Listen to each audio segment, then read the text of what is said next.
Hi everybody, it's attorney Brooke Goff. This is one of my first pop-ups in a while from my Hartford office. I'm going to adjust this tripod so that it doesn't look weird. If you saw my other video, you saw that I tried to explain why it looked like I was looking down the entire time. So I'm hoping that this fixes the problem.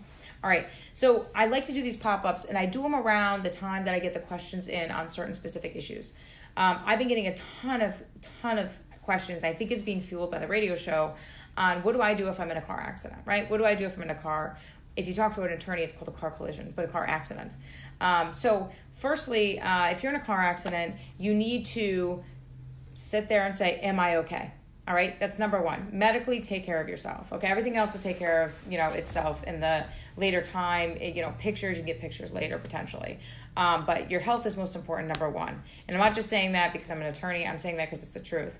I see a lot of clients try to stumble away from car accidents that really should not have done so, and trying to take pictures and everything else. I had a guy one time take a picture with a broken leg. Don't do that. It's not worth it. So firstly, or am I okay? If everything's okay, you're having some pain, back and neck, you're okay, you're going to make sure you call the police unless somebody else already has for you and they report to the scene.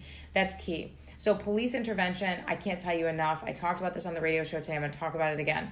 The problem that people have is that sometimes they call the police, it's late at night or something, and the officer says exchange information. Guess what? Bad idea. Let me tell you why it's a bad idea. Because that police officer is not going to be able to tag your case out from the other 50 cases that he probably told that to that day. And the issue we run into with that is that now, let's just say the defendant rear-ends you, but then he claims or she claims that you were, you slammed on your brakes or something that would potentially put liability on you. Guess what happens now? Now you don't have a police report to back it up. You don't have anybody that was there at the time of the accident. When police officers say exchange information, respectfully decline. Officer, I will wait till somebody comes out here. You need a police report. If you don't have one, it's not the end of the world. But in the moment, you need one. And if you can operate and say in the moment and say, hey, look, I can get a police report and you're medically okay, get a police report, okay? Get a police report. And like I said, a lot of officers sometimes they don't want to come out if you're on a busy road or whatever, and they say, hey, look, exchange information. Like I said, do not do that. Exchange information, sure, but wait for the police officer to arrive. If you can leave your car in the position that the accident happened in, that is key. Let me tell you why. People move their cars around. I'm only speaking to you all from experience, okay? I'm not a professional, accident reconstructionist by any means, but I see the negative results that come when, unfortunately, people move their vehicles. Now, all of a sudden, the defendant, being the person that caused the accident, story changed. Oh, she was, no, I hit her over here, or she was over here, or she was here, or he was here. No. Leave the cars where they are and at least snap a picture if it's safe. If it's not safe, move the cars, deal with it later.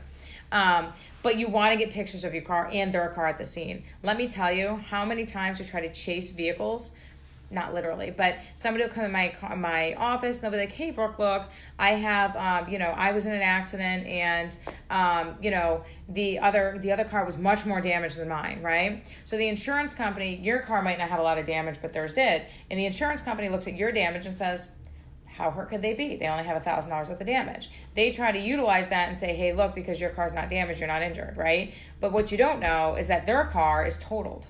Their car is like $18,000 of damage. So get the pictures because this might be the only chance you can get a picture of their car because usually they tow it to a private garage. The garage doesn't give you any information. The insurance company is sure not going to give you any information to help you. So take pictures. So again, to recap, 1, am I okay? If yes, proceed. If not, call 911 and get medical help.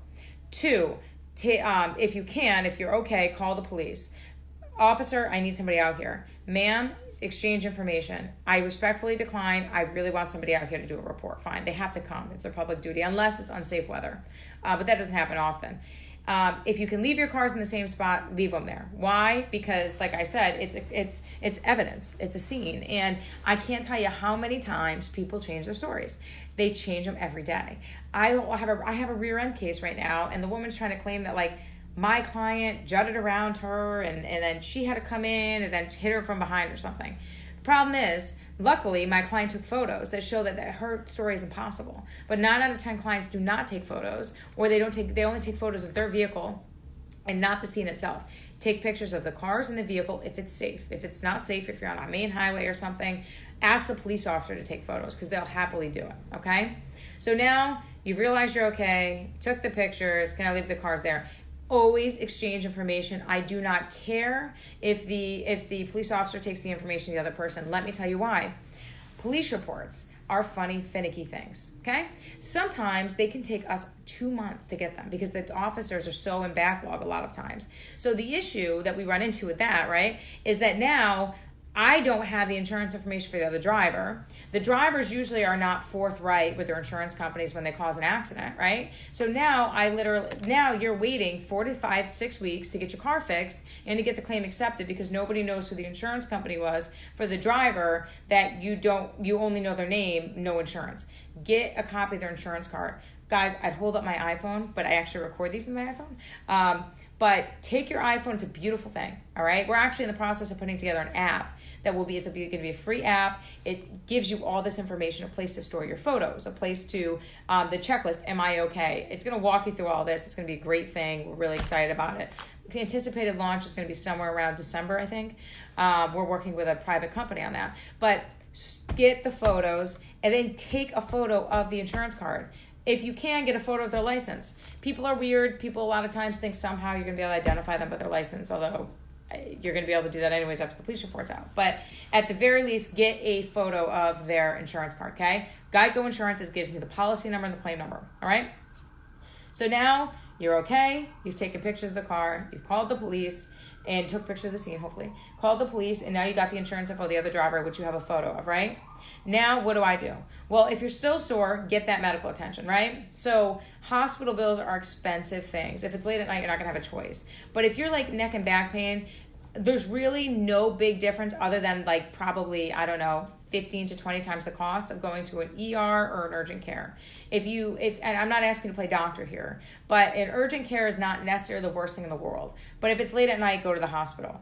Hospitals are Band-Aids, right? They're not, unless you like have a bone sticking out of your leg, they're not going to do anything crazy. They're going to refer you to a specialist. They're going to give you pain meds. You're going to be out of there. And they're going to charge you like $2,000 for that, right?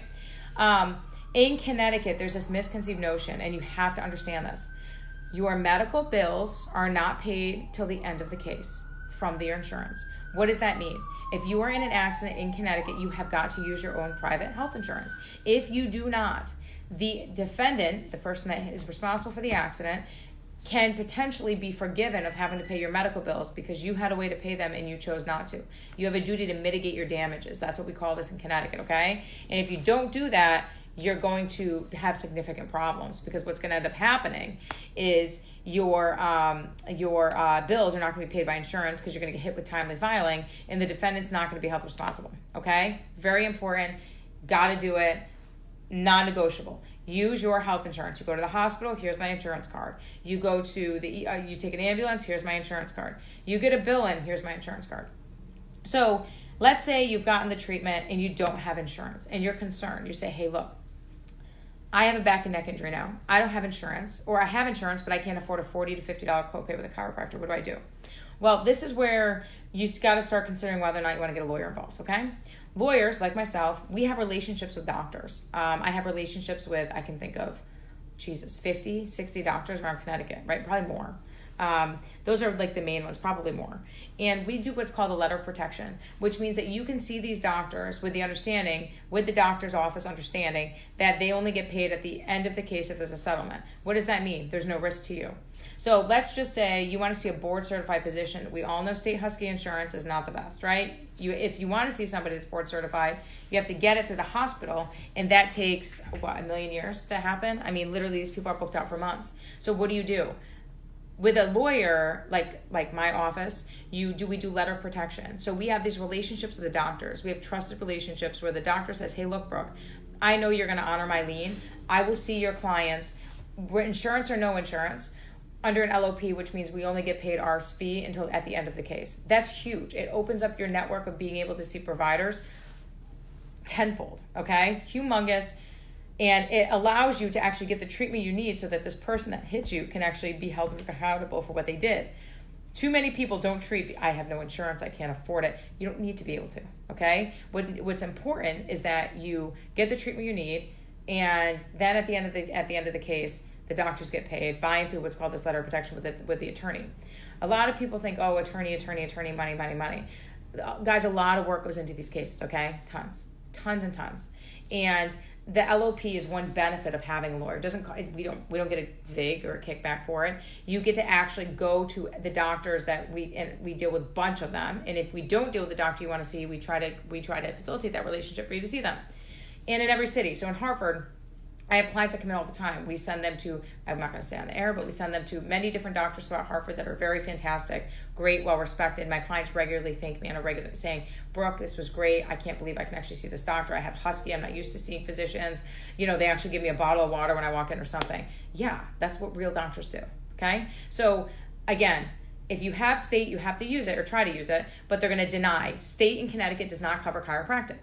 So chiropractic is a less invasive way of treating a back or neck muscular injury, okay? Then physical therapy is a more invasive way. You could take two people, sit them side by side with the same injury, same accident, right? One person goes to the chiropractor, oh my God, I feel 1,000,000 times better, I'm healed, right? Not literally, but down the road. You could take that second person with the same exact injury and accident and put them in a chiropractor's office. They're not healed. They're in bad shape. It doesn't work for them. They have to go to physical therapy. Everybody's body is different. And chiropractic care is the least invasive way to do it. And I always recommend to my clients, if it's a therapy type issue, you try chiropractic first. Why?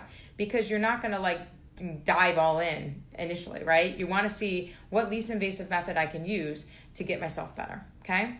We work with chiropractors. We work with orthopedic surgeons. I get my clients treatment and surgeries under a letter of protection, people, okay? This is not just limited from board certified physicians that are amongst the top class in Connecticut. You open that Connecticut magazine, these are the people we work with, all right? We work with pain management doctors. We work with pharmacies. I mean, literally, letter of protections can go so far. So that is probably one of the best benefits you can get from having an attorney in a car accident case. Another benefit, people constantly borrow money through these pre-settlement funding loans prior to hiring me. I don't know why you would do that. So we work, again, we have no interest in this, nor do we get a VIG, nor do I have any ownership interest in any of these companies.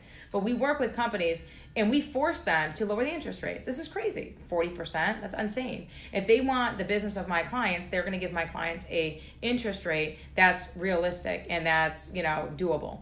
So on a regular basis, we work with these companies. So as a client, if before you start making these decisions that are going to affect your case, give a statement to the insurance, decide the doctors, other than obviously the emergency doctors, get a loan on your case, whatever the case might be, talk to a lawyer, just see what they can do for you. I get a kick out of people go on Ambulancechasing, blah, blah, blah, blah, blah. Maybe the old school is Ambulancechasing, okay? I don't chase ambulances. One, I only like the sprint. I hate running. So I'd probably last about, I don't know. I did the 1,000-meter run I think I used to do in college. I don't chase anything, right? So I chase my dog or my 6-year-old kid. That's about it. Don't chase ambulances. Why? I don't need to. And I think it's ridiculous when people do that. They get this reputation because people get upset about attorney's fees on their cases. Attorneys work. So I get so many cases come in my office. They're like, Brooke, look, I have an offer of $4,000. Okay, well, what's your injury? I have this, that, and the other thing. Your case is worth a lot more than that. I end up settling it for $20,000, right? After my fee of a third, because a third of contingency fee in Connecticut is what the attorneys charge. The person's walking away with $12,666.67, 3 times what it was before. And people just have to remember that. Attorneys earn their fees. Well, most of them. It's about you picking the right attorney, right? So if you don't pick the right attorney and you don't trust the attorney, then you have a big problem. You got to pick an attorney that you would be like, this person's going to do great in front of a jury. I like this person. They're charismatic. They are aggressive. That's what you need. When you have a car accident, you don't need a lawyer saying, I'm so sorry, Ms. Smith. I'm so sorry. And you don't need that. You don't pay me to do that. You pay me to say, Ms. Smith, we're going to get them. And we're going to get them good. And we're going to settle this case. You're going to do well. That's why people like me do well. Because that's how we see it, right? When you hire an attorney in a car accident case, don't go getting your medical records. It's a third. You're paying your attorney a third. Let them get your records. Let them spend the money to get your records, okay? You shouldn't be schlepping anywhere except going to the doctors where you need to go. The attorney will get your police report. The attorney will get your medical records. The attorney will get your medical bills. If you have a question, you get a collection notice in the mail or anything else, the attorney will handle that. We set up the claim with the insurance. I will tell you, I'm going to add just something small into here. I didn't cover. The next day after your accident, call your insurance, not theirs, your insurance, and make a report. You have a duty under your contract to do that. They're not going to up your rate. They can't, right? But you have a duty to let your insurance company know, hey, Geico, Allstate, Progressive, Liberty Mutual, Safeco, I could go on, American Commerce, I can go on and on. I was in an accident, here's the information. That's going to protect you in the event that the person that hit you has no insurance, right? If they have no insurance, then you're going to have to put it through your insurance anyways, which I'll talk to you about in a second. So make sure you do that reporting to your insurance, and you can give your insurance a statement, sure. That's not a problem. Don't talk to the other insurance company without, again, consulting with a lawyer, making sure that you want to handle it yourself rather than a lawyer. People over time, 50 years, are so confident. Sometimes they get in here, they're like, I have a car accident. Those ambulance chasing lawyers, I'm not going to hire one of those. Well, guess what, guys? Those people that say that, they do all the work initially, then they hire me anyways. Why? Because the case has to be litigated. They don't like the amount of money that they're offering. The insurance company's not listening to them. They're giving them incorrect information. Wake up. This is car accident law. This is slip and fall law. This is workers' comp law. This is why attorneys are plentiful in Connecticut, because eventually, if you don't realize it now, or if you want to put nasty posts on somebody's post on Facebook that, hey, I was in a car accident, make sure you go hire an ambulance chasing lawyer, whatever, that's fine, that's your prerogative. But I guarantee you're going to eat those words, because what's going to happen is that you're going to realize, wait, why would I take $4,000 from you, Progressive, when I have this woman over here I just met with, let's say, come to my office and meet with me, and she says that she can get me 20 plus. Well, now Progressive's running scared. Not because it's me, although I'd like to say that they do, but because now you have an attorney involved. Now we get to litigate it. You're not going to litigate your own case. You're going to do your own deposition, your own pretrial, your own complaint, your own summons, your own writ. You're going to be going up against lawyers, right? So that's the other thing. These insurance companies have lawyers on staff. So even if it's pre-litigation, these people have lawyers that are advising them. So it's you, a non-lawyer, versus a bunch of lawyers, high-power lawyers at Safeco, Liberty Mutual, Allstate, Geico, Progressive, right? Why would you do it? Doesn't make any sense. So again, big deal. Let's just go through the 5, and then I'm going to give you some tips and tricks. And I tell you guys, share this video. I guarantee you, the last video I did like this, we got 50 messages, questions, and some inquiries. But do this, share the video. All right. First thing, I'm in an accident. Am I okay? Right? First, ask yourself. If you're okay, proceed. Number 2. Call the police.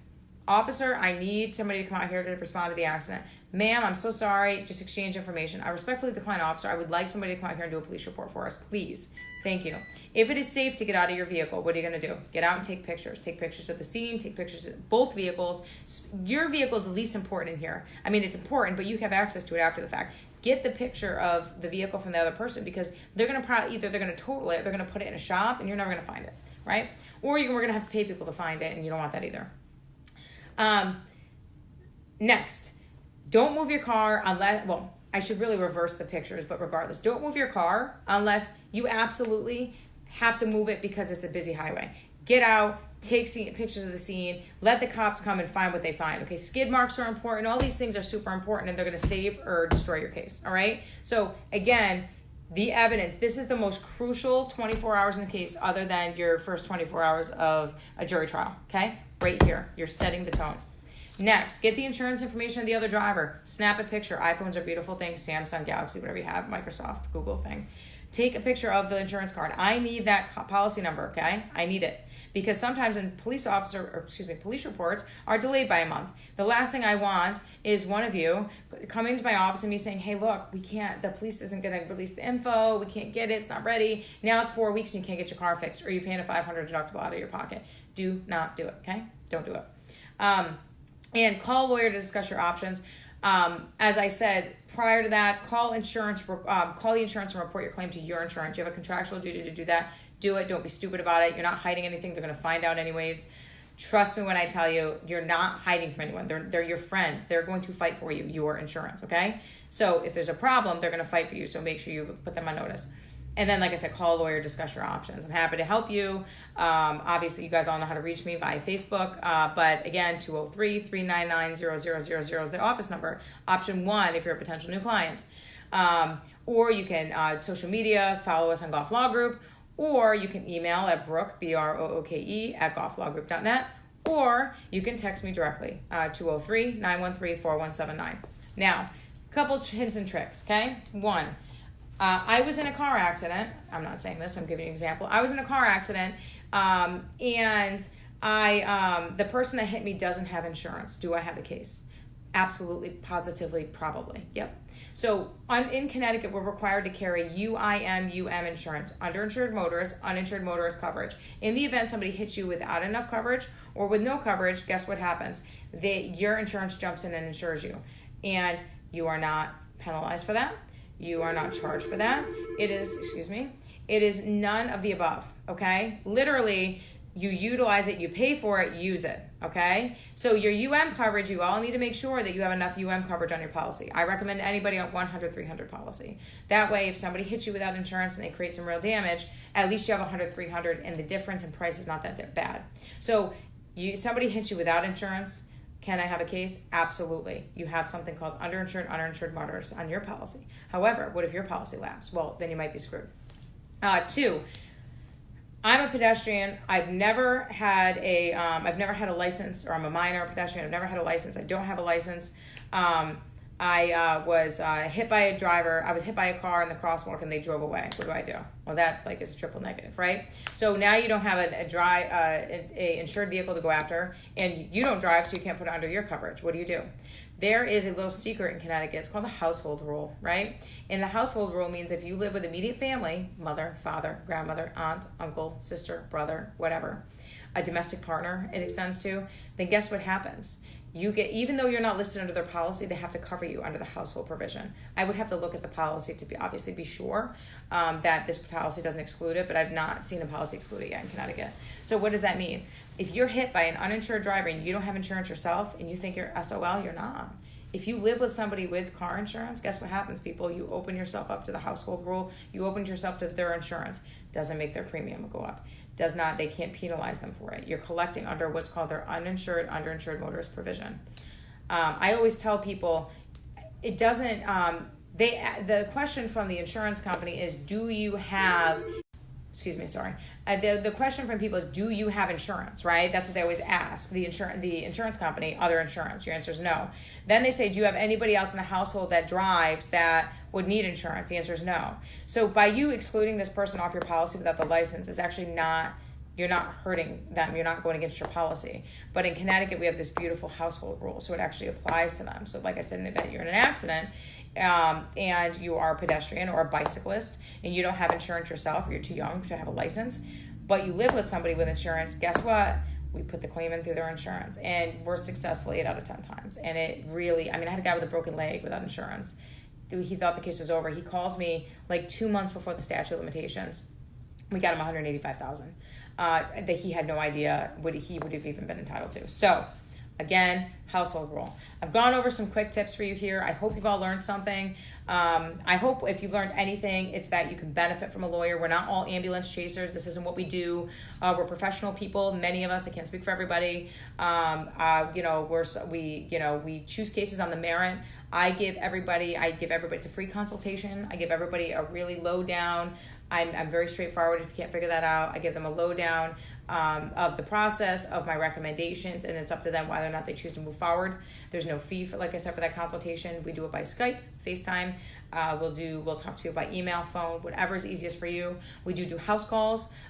We will come to your home, and I understand a lot of my clients, unfortunately, are, broken bones or can't get around, or maybe now they don't have a car, right? So, that's unfortunate, and we work to make it easier for you by doing house calls. We're going to be starting, I can't announce it yet, but we're going to be starting a really, really awesome new program starting in July, something that's never been done in Connecticut before, to make your life even easier in the event that you're in an accident from the scene of the accident. But again, can't talk about it yet. It's kind of on the down low. I will be announcing it. We'll be pressing in it and everything else. So thank you everybody for watching. I see quite a few watching parties here. Share the video. That's where this thing gets the most hits. Tell the insurance companies you're not going to settle anymore, and educate yourselves and educate other people by sharing this video, and have them call me. 203-399-0000, Goff Law Group, attorney Brooke Goff. Thanks. Have a great day.